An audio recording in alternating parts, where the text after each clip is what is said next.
Trading में एक शब्द है ट्रेंड। सुना तो सबने है, पर समझा शायद ही किसी ने। कहते हैं the trend is your friend. लेकिन अगर ये सच होता तो सोचिए, इतने सारे ट्रेडर्स पैसा गवाते क्यों? सच तो ये है कि दोस्त की शक्ल में यही ट्रेंड सबसे बड़ा दुश्मन बन जाता है, अगर इसको समझने में गलती हो जाए तो चलिए आज इसी उलझन को सुलझाते हैं। तो सवाल यही है, ट्रेडिंग का सबसे बेसिक कॉन्सेप्ट, सबसे पहला लेसन, आखिरकार इतने लोगों के लिए सबसे बड़ा धोखा क्यों बन जाता है? काफी अजीब बात है ना? चलिए आज इसकी जड़ तक चलते हैं। देखिए होता क्या है, एक बिगिनर चार्ट पर एक ऊपर जाती हुई लाइन देखता है और उससे लगता है बस मिल गया मुनाफे का सीधा साधा हाईवे। लेकिन असल जिंदगी में रियलिटी की गाड़ी सीधा दीवार से जा टकराती है और तब समझ आता है कि ट्रेंड को ठीक से न समझ पाना ही लॉस का नंबर 1 रीजन है। तो चलिए इस गलती की जड़ को पकड़ते हैं। ये पूरी कहानी शुरू होती है उस किताबी परिभाषा से जो हम सब ने पढ़ी है, पर असल मार्केट उस परिभाषा से कहीं आगे है। तो हम सब ने किताबों में क्या पढ़ा है? सिंपल, ट्रेंड मतलब मार्केट की दिशा। प्राइस नए ऊंचे हाईज और ऊंचे लोज बना रही है तो मतलब अप ट्रेंड, और अगर नए नीचे हाईज और नीचे लोज बना रही है तो डाउन ट्रेंड। बिल्कुल आसान। कागज पर तो इससे साफ कुछ हो ही नहीं सकता है ना? और बस यहीं पर सबसे बड़ा जाल बिछा है।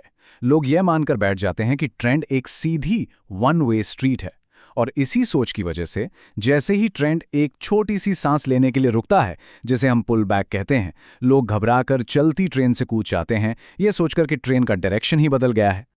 तो अगर प्रोफेशनल्स सिर्फ डायरेक्शन नहीं देखते तो वो क्या देखते हैं? वो देखते हैं मार्केट का स्ट्रक्चर, उसकी बनावट। मतलब ये जानना जरूरी नहीं है कि मार्केट कहाँ जा रही है, उससे ज्यादा जरूरी ये समझना है कि वो कैसे वहां पहुंच रही। इसको ना ऐसे समझिए, मार्केट कभी भी सीधी लाइन में नहीं चलती, ये तो लहरों की तरह चलती है। हर ट्रेंड में 2 तरह की लहरें होती हैं। एक होती है इम्पल्स मूव, जो ट्रेंड की मेन डायरेक्शन में एक जोरदार धक्का होता है, और दूसरी होती है करेक्टिव मूव, जो एक छोटी सी उल्टी लहर होती है, मानो ट्रेंड बस एक सांस ले रहा हो। जी हाँ, अप ट्रेंड में भी कीमत नीचे आती है और डाउन ट्रेंड में भी ऊपर जाती है। यही मार्केट का डीएनए है। हाईज और लोज के इसी रिदम को, इसी पैटर्न को मार्केट स्ट्रक्चर कहते हैं।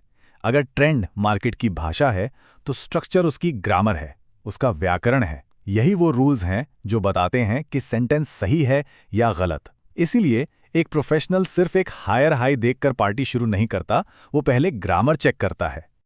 और ये इस पूरी बातचीत का सबसे जरूरी पॉइंट है। प्रोफेशनल्स सिर्फ ट्रेंड की दिशा नहीं देखते, वो उसका स्ट्रक्चर देखते हैं। वो ये कंफर्म करते हैं कि हायर हाई बनाने के बाद क्या मार्केट एक हायर लो बनाकर अपने स्ट्रक्चर को मजबूत कर रही है। जब तक ये ग्रामर, ये स्ट्रक्चर बना हुआ है, तब तक ट्रेंड जिंदा है। ठीक है, तो स्ट्रक्चर देखना तो हम समझ गए। अब अगला कदम है ट्रेंड की हेल्थ को समझना। जैसे एक डॉक्टर नब्ज पकड़कर बताता है कि सेहत कैसी है, वैसे ही हम स्ट्रक्चर को देख के बता सकते हैं कि ट्रेंड ताकतवर है या कमजोर पड़ रहा है। एक मजबूत हेल्दी ट्रेंड में करेक्शंस छोटे छोटे होते हैं और रिकवरी एकदम फास्ट होती है। मतलब मार्केट थोड़ा नीचे आती है और फिर दोगुनी ताकत से ऊपर भाग जाती है। लेकिन एक कमजोर और थके हुए ट्रेंड में करेक्शंस बहुत गहरे होते हैं और रिकवरी एकदम सुस्त। इससे साफ पता चलता है कि बायर्स या सेलर्स में अब वो पहले जैसा दम नहीं रहा। तो ट्रेंड की असली ताकत उसके पुल बैक के कैरेक्टर से पता चलती है। तो खतरे की पहली घंटी कब बजती है? पहला सिग्नल तब मिलता है जब एक अप ट्रेंड में प्राइस अपने पिछले हायर लो को तोड़ दे। ये स्ट्रक्चर में आई पहली दरार है। ठीक वैसे ही डाउन ट्रेंड में जब पिछला लोअर हाई टूट जाए तो ये एक वार्निंग है। या फिर जब मार्केट एक नया हाई या लो बनाने की पूरी कोशिश तो करे लेकिन फेल हो जाए। अब आते हैं एक और बड़ी उलझन पर जो हर नए ट्रेडर को परेशान करती है, टाइम फ्रेम का कंफ्यूजन। और यहां पर कॉन्टेक्स्ट ही सब कुछ है। ऐसा होता है ना अक्सर, 5 मिनट के चार्ट पर लगता है मार्केट गिर रही है, घंटे वाले चार्ट पर लगता है कहीं नहीं जा रही, साइडवेज है, और डेली चार्ट पर एक जबरदस्त अप ट्रेंड दिख रहा होता है। ये तो किसी भूल भुलैया जैसा लगता है और बिगिनर यहीं फंस जाता है। उसे लगता है मार्केट धोखा दे रही है। देखिए, इसका सल्यूशन बहुत सिंपल है। बड़ा टाइम फ्रेम जैसे डेली चार्ट वो हमारी मंजिल है, वो हमें बताता है कि आखिरकार जाना कहाँ है, ओवरऑल डायरेक्शन क्या है। और छोटा टाइम फ्रेम जैसे 5 मिनट चार्ट वो हमारा जीपीएस या रोड मैप है, वो हमें बताता है कि मंजिल तक पहुंचने के लिए सही एंट्री और एग्जिट कहाँ पर है। और ये स्ट्रक्चर अकेले काम नहीं करता, ये सपोर्ट और रेजिस्टेंस के साथ मिलकर काम करता है। एक अप ट्रेंड में हर पुल बैक को एक इंपॉर्टेंट सपोर्ट लेवल पर रुकना ही होगा, ये साबित करने के लिए कि स्ट्रक्चर मजबूत है। और डाउन ट्रेंड में रेजिस्टेंस को टिके रहना होगा। प्रोफेशनल्स ट्रेंड और लेवल्स को एक साथ देखते हैं, अलग अलग नहीं। तो अब जब हम स्ट्रक्चर, हेल्थ और टाइम फ्रेम तीनों को समझ गए हैं, तो अब बात करते हैं सबसे जरूरी कला की, ट्रेंड को सही तरीके से फॉलो कैसे करें। मतलब कब चलती ट्रेन में चढ़ना है और कब स्टेशन पर इंतजार करना ही समझदारी है। यहाँ एक बहुत ही मजेदार सवाल है। ट्रेंड को फॉलो करो, ये तो सब कहते हैं, पर क्या कभी ट्रेंड को फॉलो करना एक गलत फैसला भी हो सकता है? सुनने में उल्टा लगता है, लेकिन इसका जवाब है हाँ, बिल्कुल। ट्रेंड को फॉलो करना सबसे बड़ी गलती तब होती है जब वो ट्रेंड पहले से ही बहुत मैच्योर हो चुका हो, मतलब अपने आखिरी पड़ाव पर हो। इसके साइंस क्या हैं?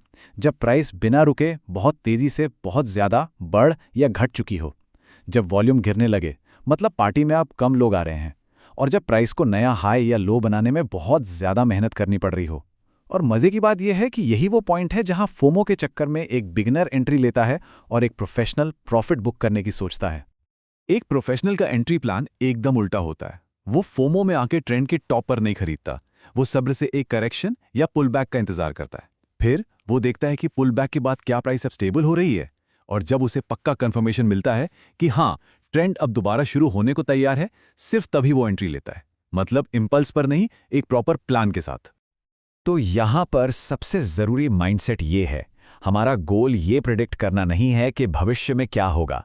हमारा गोल है मार्केट के करंट स्ट्रक्चर के साथ तालमेल बिठाना, उसके साथ अडैप्ट करना। हर रोज चार्ट पर बस ये देखना है, क्या मार्केट अब भी अपनी ग्रामर फॉलो कर रही है, क्या उसके करेक्शंस हेल्दी हैं। तो दिन के आखिर में ये सब एक ही बात पर आकर रुकता है, एक सच जो हमेशा याद रखना है, ट्रेंड ही स्ट्रक्चर है।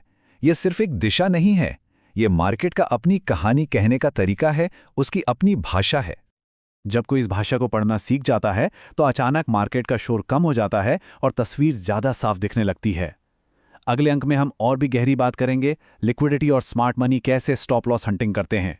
तब तक के लिए अपने चार्ट्स को देखिए और खुद से पूछिए, क्या आप सिर्फ एक लाइन देख रहे हैं या आप असली कहानी यानी स्ट्रक्चर को पढ़ रहे हैं।